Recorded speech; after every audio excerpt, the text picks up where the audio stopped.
की शुभकामनाओं के साथ स्वागत है आप सभी का हमारे बहुत ही खास प्रोग्राम में। ये तो हर किसी को पता है कि धनतेरस के मौके पर खरीदारी की जाती है। ये भी बहुतों को जानकारी होगी कि धातु और क्या-क्या खरीदते हैं, लेकिन राशि के हिसाब से अगर आप खरीदारी करते हैं तो इसका लाभ ज्यादा मिलेगा। तो राशि के हिसाब से कौन से राशि के जातक क्या खरीदारी करें धनतेरस के मौके पर और किस शुभ मुहूर्त में करें, ये बताने के लिए इस वक्त हमारे साथ स्टूडियो में मौजूद हैं हमारी मेहमान आचार्य भावना शर्मा। भावना, स्वागत है आपका।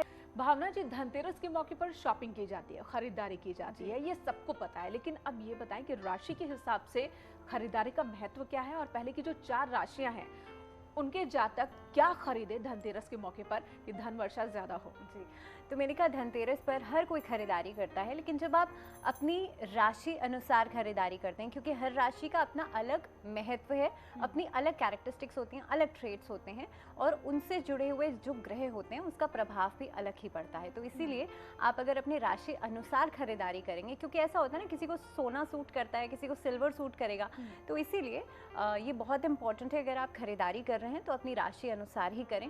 वो आपके जीवन में शुभता लेकर के आएगा। मान लीजिए आपकी कोई रुकावट आ रही है तो वो ऑब्स्टैकल्स जो हैं आपकी लाइफ में से खत्म हो जाते हैं। कई बार जिन लोगों को गोल्ड सूट नहीं करता और वो गोल्ड पहनते हैं तो उनकी लाइफ में डिस्टर्बेंस और ज़्यादा बढ़ जाती है। सो इसीलिए इम्पॉर्टेंट है कि आप अपनी राशि को देख करके ही खरीदारी करें ज़रूर। और ये तो इतना बड़ा मौका है, पूरे साल लोग इंतज़ार करते हैं धनतेरस का कि हम इस दिन ये चीज़ खरीदेंगे। तो हम सबसे पहले शुरुआत करते हैं मेष राशि वाले लोगों के साथ। तो मेष राशि मंगल की राशि। अब आप लोगों को करना ये है, धनतेरस के मौके पर आप तांबा खरीद सकते हैं, आप गोल्ड खरीद सकते हैं। तांबे में अगर आप खरीदते हैं तो ऐसी कोई चीज़ खरीदिए जो कि आपके स्पिरिचुअल प्लेस से जुड़ी हुई हो, यानी कि आपकी पूजा स्थान से जुड़ी हुई हो। आप तांबे का एक लोटा, एक पात्र जो है वो खरीद सकते हैं सूर्य को जल देने के लिए। सो जिनका सूर्य कमज़ोर है या जिनका मंगल कमज़ोर है, आप देखेंगे कि अगर आप इस उपाय को करेंगे, इस तरीके से खरीदारी करके उसको उस सूर्य को जल देने में, सूर्य को अर्घ देने में इस्तेमाल करेंगे। क्योंकि ध्यान रखिए, कार्तिक का महीना सूर्य की पूजा के लिए बहुत महत्वपूर्ण है।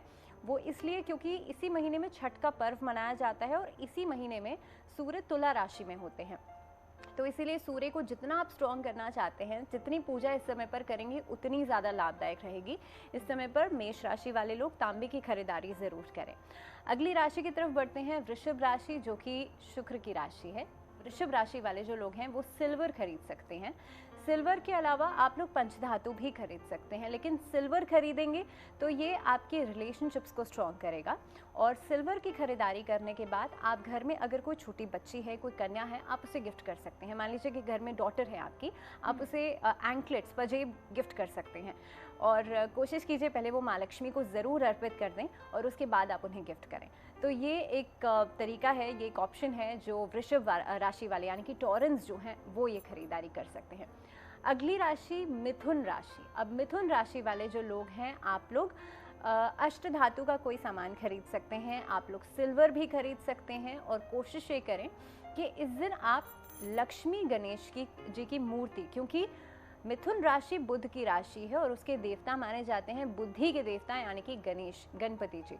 अब गणपति जी को प्रसन्न करना चाहते हैं इस बार, क्योंकि गणपति जी भी ज़रूरी है ना, बुद्धि के देवता हैं। तो इसीलिए अगर आप उन्हें प्रसन्न करना चाहते हैं तो आप इस दिन गणेश जी की मूर्ति चांदी में लेकर के आ सकते हैं, अगर आपकी पॉकेट अलाउ करती है तो आप लेकर के आ सकते हैं और उन्हें अपने घर के नॉर्थ ईस्ट डायरेक्शन में ज़रूर स्थापित करें और पूरे साल भर, पूरे वर्ष भर पूजा ज़रूर करें। एक छोटी सी दुविधा है कई लोग पूछते हैं, तो मैं इसलिए बता देती हूँ। लोग कहते हैं कि चांदी के लक्ष्मी गणेश जी अगर हमारे घर में हैं तो क्या हमें मिट्टी के लक्ष्मी गणेश जी लाने चाहिए या नहीं लाने चाहिए।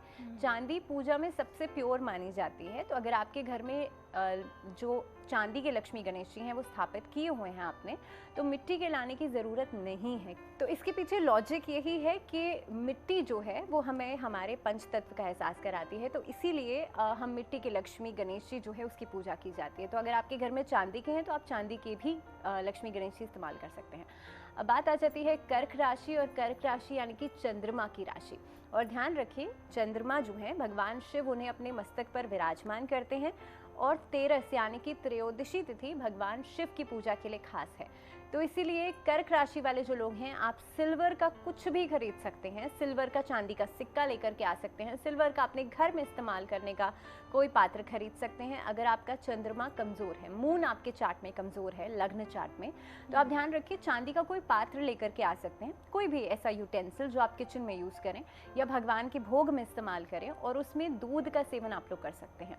तो ये एक उपाय भी रहेगा और ये आप एक खरीदारी के रूप में भी आप इसे लेकर के आ सकते हैं, क्योंकि कर्क राशि वाले जो लोग हैं उनके लिए अक्सर मूड स्विंग्स देखे जाते हैं बिकॉज ऑफ चंद्रमा की मूवमेंट की वजह से। बहुत सारे लोग झाड़ू भी खरीदते हैं बिल्कुल धनतेरस के मौके पर, बिल्कुल। उसका क्या महत्व है? झाड़ू खरीदने का बहुत अच्छी बात कही आपने। मैंने कहा झाड़ू खरीदने का महत्व ये है कि जो हम घर में झाड़ू होती है ना, वो लक्ष्मी जी के से कहीं ना कहीं से उनसे कनेक्शन माना जाता है। और जब आप घर की सफाई, क्योंकि दीपावली के बहुत दिन पहले से घर की साफ सफाइयाँ शुरू हो जाती हैं, ताकि माँ लक्ष्मी जो है वो साफ सफाई देख करके तभी तो आती है ना, और माँ चंचला भी उन्हें कहा गया है, तो बहुत एक जगह ठहरती भी नहीं है। तो इसीलिए आपके घर में साफ सफाई होगी तो माँ लक्ष्मी, और इस दिन झाड़ू की पूजा भी की जाती है। तो झाड़ू खरीद के अगर ला रहे हैं आप तो उसकी पूजा ज़रूर करें, और कोशिश ये करें उसे घर में स्थान जो दिया जाता है, घर में ओपनली नहीं रखा जाता है झाड़ू को। कई लोग ऐसे देखा है मैंने कि घर में झाड़ू को ऐसे खड़ा करके रख देते हैं, वो बहुत गलत है। और ऐसा करने से आप देखेंगे बार बार नुकसान आपके घर में होता रहेगा। तो कुछ ये वास्तु के नियम है जो कि आपको हर दिन फॉलो करने चाहिए, लेकिन इन खास दिनों में उसका खास ध्यान रखना चाहिए। अगली 4 राशियां, उनके बारे में भी बताएं कि आखिर उन्हें धनतेरस के मौके पर वो क्या खरीदें। जी, मैंने कहा अगली राशि जो है वो है सिंह राशि, और सिंह यानी कि सूर्य। अब सूर्य की राशि वाले जो लोग हैं उनको अक्सर गोल्ड सूट करता है, लेकिन इस चीज़ का थोड़ा सा ध्यान रख लीजिएगा।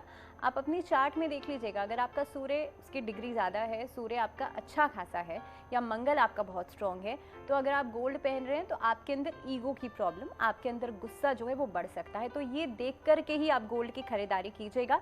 अगर ऐसी कोई प्रॉब्लम नहीं है तो आप गोल्ड यानी कि सोना जो है वो खरीद सकते हैं, और सोने में कुछ भी लेकर के आ सकते हैं। सबसे पहले आप पूजा करें घर ला करके, और उसके बाद आप उसे अपने तिजोरी में रखिए, या जहाँ पर भी आप रखना चाहें वो आप रख सकते हैं, लेकिन घर में ला करके सबसे पहले पूजा ज़रूर कीजिएगा। अगली राशि है कन्या राशि। कन्या राशि अगेन बुध की राशि है, और आप लोग भी गणेश जी का पूजन इस दिन ज़रूर करें, और उसके साथ साथ आप अष्ट धातु का कोई सामान खरीद सकते हैं। इनफैक्ट आप लोग चांदी भी खरीदेंगे तो भी आपके लिए बहुत अच्छा है। चांदी का कोई ऐसा बर्तन आप लेकर के आ सकते हैं जो कि आप किचन में यूज़ करें। इनफैक्ट जो कन्या राशि वाले जो लोग हैं वो इस दिन माँ लक्ष्मी की पूजा भगवान विष्णु के साथ ज़रूर करें, और ख़ास तौर पे जिन लोगों का व्यापार में दिक्कत आ रही है वो लोग विष्णु सहस्त्रनाम का पाठ ज़रूर करें इस दिन। अगली राशि की तरफ बढ़ते हैं, और तुला राशि वाले जो लोग हैं, शुक्र की राशि है, तुला राशि वाले लोग चांदी की खरीदारी करें, और चांदी की खरीदारी के साथ साथ माँ लक्ष्मी की पूजा ज़रूर करें, क्योंकि दीपावली के दिन और ख़ासतौर पे धनतेरस के दिन से 5 पर्व जो रहेंगे, शुक्र ग्रह के अंदर अगर मैं बात करूं तो 3 से 4 ग्रह रहने वाले हैं इस दिन, तो इसलिए ये दिन बहुत ही खास है। तो इस दिन आप माँ लक्ष्मी की पूजा ज़रूर करें, क्योंकि शुक्र का कनेक्शन जो है वो माँ लक्ष्मी के साथ है। तो अगर आप चाहते हैं आपके घर में वैभव हो, सुख समृद्धि हो, तो माँ लक्ष्मी को आप एक चांदी का सिक्का ज़रूर अर्पित करें, और हो सके तो इस दिन आप चांदी के सिक्के को माँ लक्ष्मी को अर्पित करके उसके बाद उसे लाल कपड़े में बांध करके अपनी तिजोरी में रख दीजिए, because red colour always attracts money, यानी कि माँ लक्ष्मी। क्योंकि आपने देखा होगा अगर एक पार्टी में बहुत सारे लोग हैं and if someone is wearing red colour तो वो इंसान अट्रैक्ट करता है। तो इसीलिए रेड कलर हमेशा अट्रैक्ट करता है। तो आप लाल कपड़े में चांदी का सिक्का बांध करके जिससे आप पूजा कर रहे हैं उसे अपनी तिजोरी में रख सकते हैं।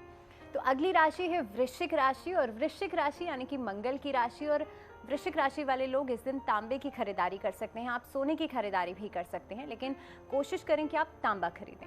इसके अलावा एक छोटी सी चीज़, वृश्चिक राशि वाले जो लोग हैं आप लोग इस दिन हनुमान जी की पूजा ज़रूर करें। कोई अगर कोर्ट कचहरी का मामला है या अगर कोई राइवलरी प्रॉब्लम है, यानी कि कोई ऑफिस में कोई परेशानी है या इस तरह की कोई कॉम्पिटिटर्स आपके हैं जो आपको नुकसान पहुंचाने की कोशिश कर रहे हैं, तो इस दिन आप हनुमान बाहुक का पाठ संध्या काल के समय ज़रूर करें।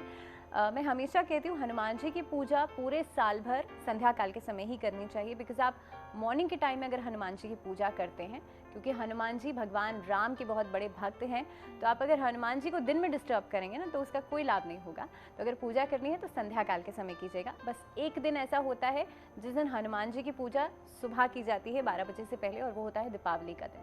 तो इसीलिए धनतेरस के दिन आप हनुमान बाहुक का पाठ कर सकते हैं वृश्चिक राशि वाले लोग। अब एक और सवाल है, बहुत सारे लोग धातु के साथ साथ इलेक्ट्रॉनिक्स गुड्स भी लेते हैं, बिल्कुल, उसका क्या महत्व है? क्या वो फायदा है उसको लेने में या नहीं?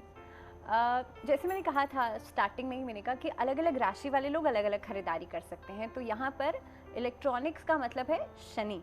तो शनि की राशियां हैं मकर और कुंभ। अगर मकर और कुंभ वाले चाहते हैं कि इलेक्ट्रॉनिक आइटम्स वो लेकर के आना चाहते हैं तो आप बिल्कुल लेकर के आ सकते हैं, कोई ऐसी मनाही नहीं है। लेकिन बाकी राशि वाले लोग आप ये कर सकते हैं, अगर आप इलेक्ट्रॉनिक चीज़ें लाना ही चाहते हैं तो उसके साथ जो जो चीज़ें मैंने बताई हैं वो लेकर के आ जाएं, उसके साथ आप ऐड ऑन कर सकते हैं। लेकिन हाँ, मकर और कुंभ राशि वाले लोग जो कि शनि की राशि है, आप लोग इलेक्ट्रॉनिक आइटम्स की खरीदारी बिल्कुल कर सकते हैं। उसके साथ जैसे हम आगे बात करेंगे कि अष्ट धातु का कोई भी चीज़ आप लेकर अगली 4 राशियों के बारे में भी बता ही दें। जी बिल्कुल, अगली राशि की तरफ बढ़ते हैं और धनु राशि यानी कि गुरु की राशि।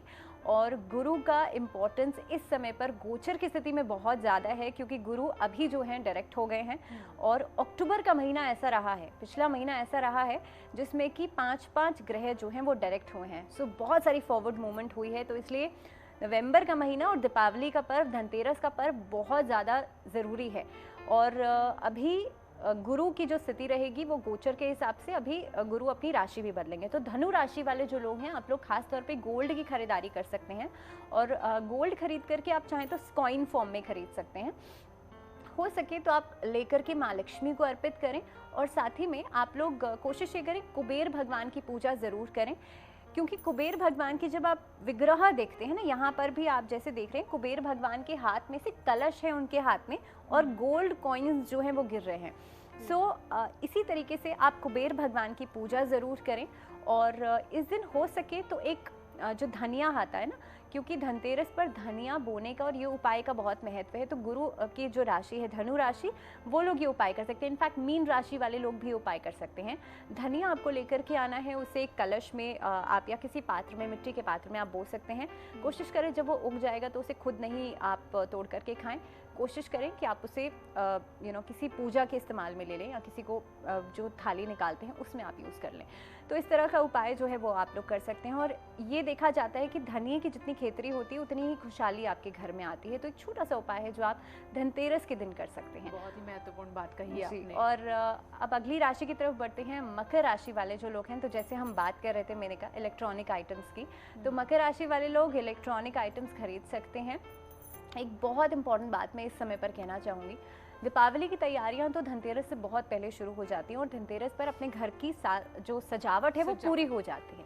तो इसलिए इलेक्ट्रॉनिक आइटम्स की जहाँ तक बात आ जाती है, कई बार लोगों के घरों में ऐसे इलेक्ट्रॉनिक आइटम्स रखे होते हैं जो चल नहीं रहे होते लेकिन रखे होते हैं। वो एक स्पेस घेर रहे होते हैं। और दूसरी चीज़, वास्तु के अनुसार वो नेगेटिविटी को बढ़ावा दे रहे होते हैं। तो ऐसे अगर इलेक्ट्रॉनिक आइटम्स आपके घर में रखे हैं जो कि यूज्ड नहीं, जो कि अभी इस समय पर यूजेबल नहीं है और वो आपने रखे हुए हैं, तो या तो आप उसे ठीक कराइए या फिर उसे आप डिस्कार्ड कर दीजिए। तो ये 2 तरीके हैं जिससे कि आप अपने घर में जो ऑब्स्टैकल है ना, नेगेटिव एनर्जी, और दूसरी चीज़ वो घर में ना एक रुकावट बनाता है, पैसे का आना उसको रोक देता है। तो ये छोटी सी चीज़ आप ज़रूर कर लीजिए। बाकी मकर राशि वाले लोग अष्ट धातु की कोई चीज़ खरीद सकते हैं या फिर आप लोग इलेक्ट्रॉनिक आइटम्स खरीद सकते हैं। अगली राशि कुंभ राशि है। और कुंभ राशि वाले जो लोग हैं उनके लिए भी रहेगा कि आप गोल्ड की खरीदारी भी कर सकते हैं। आप लोग इस समय पर अष्ट धातु का कोई सामान खरीद सकते हैं या फिर आप लोग इलेक्ट्रॉनिक आइटम्स खरीद सकते हैं। और एक छोटी सी चीज़ आप ज़रूर कीजिएगा, कुंभ राशि वाले लोग, वैसे ये हर किसी के ऊपर लागू होता है, लेकिन खास तौर पर इस समय पर कुंभ राशि की गोचर की स्थिति इस तरह की चल रही है, तो मैं आप लोगों को बता रही हूँ कि घर का जो बीचों बीच का हिस्सा होता है, जिसे ब्रह्म स्थान कहा जाता है, उस स्थान को ध्यान रखिएगा, आप खुला रखें, साफ सुथरा रखें। बिकॉज कई लोग ऐसे देखे हैं मैंने जो घर के बीचों बीच ना बहुत सारा भारी सामान रख देते हैं। The mid portion of your house, वहाँ से एनर्जी सर्कुलेट करती हैं, वहाँ पर एनर्जी का एक मूवमेंट होता है। आप उसे ब्लॉक कर देंगे तो ध्यान रखिए आपके घर का वास्तु डिसबैलेंस हो जाएगा और आपकी घर की जो एनर्जीज हैं वो बैलेंस नहीं हो पाएंगी, जिसकी वजह से घर में कलह कलेश बढ़ेगा और पैसे से जुड़ी हुई प्रॉब्लम्स हमेशा आएंगी। तो इस चीज़ का ध्यान रखिएगा कुंभ राशि वाले लोग। अगली राशि है मीन राशि, और मीन राशि फिर से गुरु की राशि है। आप लोग गोल्ड खरीद सकते हैं, आप लोग सिल्वर भी खरीद सकते हैं। और कोशिश करें गोल्ड खरीद करके, अगर आपके कोई गुरु हैं, आप वैसे इस समय पर गोल्ड बहुत महंगा है और इतनी शायद पॉकेट अगर आपकी अलाउ करती है तो बिल्कुल बढ़िया है। आप गोल्ड खरीद करके आप अपने गुरु को गिफ्ट कर दीजिए। कई लोगों की गुरु उनके फादर होते हैं, तो आप अपने फादर को गिफ्ट कीजिए। मेरे हिसाब से दुनिया में सबसे बड़े गुरु भगवान श्री कृष्ण हैं, जिन्होंने गीता का ज्ञान दिया है, तो भगवान श्री कृष्ण को अर्पित कर दीजिए। इसमें परेशान होने वाली कोई बात नहीं है। तो इसलिए आप भगवान श्री कृष्ण को गोल्ड अर्पित कीजिए और उसके बाद उसे उठा करके अपनी तिजोरी में रख दीजिए, पीले कपड़े में बांध करके। आप देखेंगे घर में खुशियां भी आएंगी, घर में वैभव भी आएगा, घर में खुशहाली भी आएगी। आखिर में एक सवाल और, जिसका बहुत ही संक्षेप में जवाब दीजिएगा। शुभ मुहूर्त क्या है? क्या मुहूर्त के हिसाब से ही खरीदारी करनी चाहिए? देखिए, मैंने कहा पूरे दिन का मुहूर्त रहेगा। अगर आप खरीदारी करना चाहते हैं तो त्रयोदशी वाले दिन पूरे दिन खरीदारी कर सकते हैं। और धनतेरस पर एक चीज़ सर्वार्थ सिद्धि योग बन रहा है, तो इसलिए पूरे दिन का खरीदारी करने का मुहूर्त रहेगा। आप कर सकते हैं, मॉर्निंग में कर सकते हैं, क्योंकि 11:15 बजे के बाद से शुरू कीजिएगा। 11:15 बजे के बाद से रात तक आप, क्योंकि अगले दिन का मुहूर्त अगले दिन तक है त्रयोदशी तिथि, अगले दिन 9:15 बजे तक रहेगी। तो आप 11:15 बजे के बाद किसी भी टाइम पे शॉपिंग कर और सकते हैं। परेशान होने की बात है नहीं, क्योंकि धनतेरस के मौके पर पूरे दिन ही दुकानें और पूरी रात तक दुकानें खुली होती हैं। तो जब भी चाहें, जब भी वक्त मिले तो आप खरीदारी कर सकते हैं। उम्मीद है कि आपको भावना ने जो जानकारियां दी हैं उन जानकारियों से लाभ जरूर होगा। धन्यवाद भावना, एक बार फिर से थैंक यू। रुकेंगे यहाँ पर एक ब्रेक के लिए। खबरों का सिलसिला न्यूज़ 18 पर जारी है।